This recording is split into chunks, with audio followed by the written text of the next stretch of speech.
How to log in into National Health Service Employee Portal. Hello guys, this is Atticus and welcome back to another tutorial video.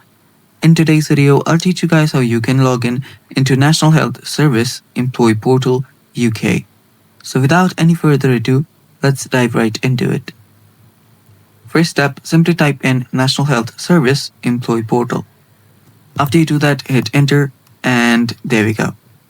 Now, after you're here, you will see this option that says logging in into the employee portal by NHS England. Open that website up.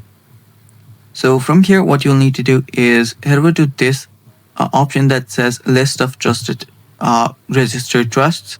Open that up, and right here you can find the correct employee portal for you. So from here, find the employee portal that is yours, in which you want to log in, and open that link up. After you do that, here what you can do is I'll just tap on yes, tap on continue, and now you can see the login option. Tap on login, and now it should take you some time.